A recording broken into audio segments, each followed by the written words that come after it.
So I have a new thing. So with the car, let me get some actual light in here. Uh, car runs fine when it first started, but man, I look fucking sweaty as hell. It's muggy as fuck outside.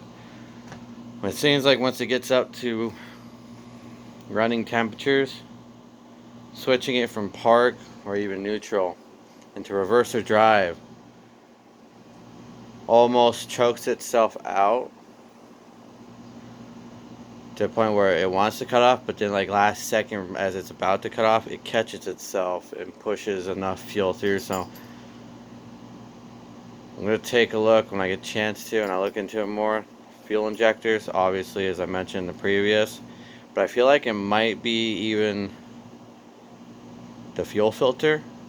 Maybe there's a clog there. I mean, it's been a while since I've looked at it, since I replaced it.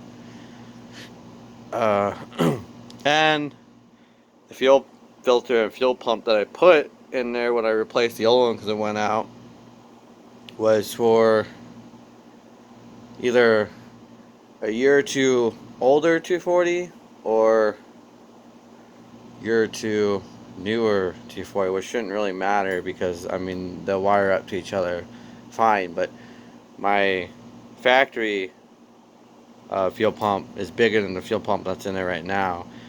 The fuel pump that's in there right now went to a hatchback 240.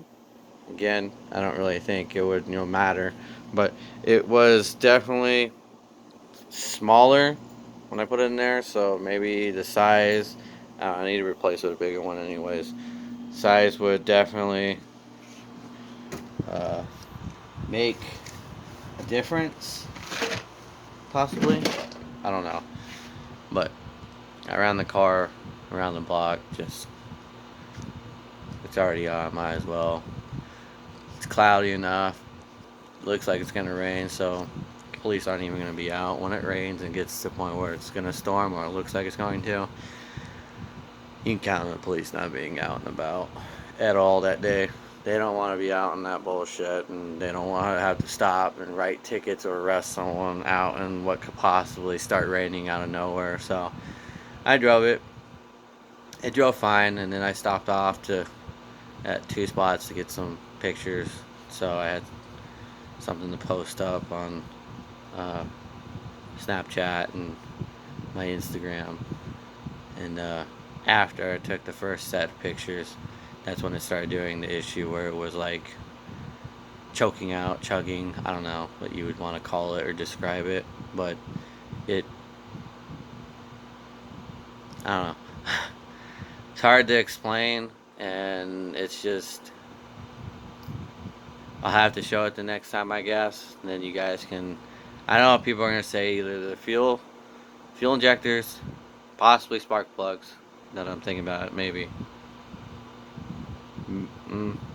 Couldn't be the distributor because when it was the distributor, I can only get one run out of the car all together. And then turning it off, I couldn't turn it back on. And that was just rebuilt. So, though it does do that after, a few startup runs, it'll start to where I can't get it to turn over anymore.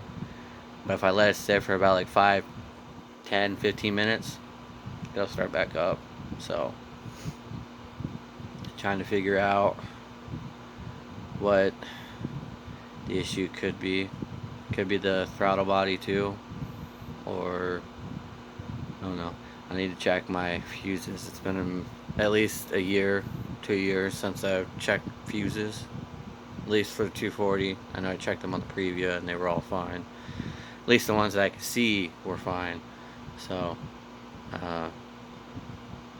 yeah, we're gonna have to diag this the hard way since I can't run a diag reader on the 240. At least as far as I know, it doesn't have a plug-in for a diag reading machine, unlike the Previa. But I still gotta get a diag to be able to do that. So, but yeah, so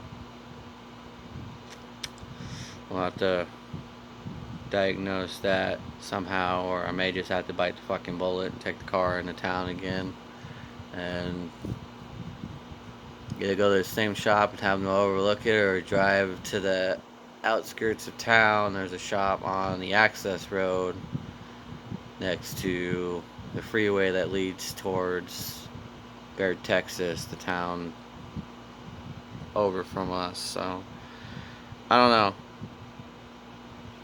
Only only time will tell, and I won't know until I either can do something, get tools to do it, or until I take it somewhere to get it looked at, which I really don't want to do. I want to do this on my own, but I don't know what all tools I'm going to need to do it, so I'm going to have to look into it and YouTube some stuff. And then if I have the tools, obviously I'm going to give it a shot myself, because I want to start doing things on my own. But if I don't have the tools, or I'm not 100%, I can do this kind of deal, I'll probably take it to a shop. So that's if worst case scenario. If it's something like I can't get off on top of it, I'm just gonna have the shop fuck with it. So if they break it, they're gonna replace it. I won't have to fucking worry about shit. I broke this fucking bolt. I don't have the money to replace that, but we'll find out. So until next time, I'm going to end this video and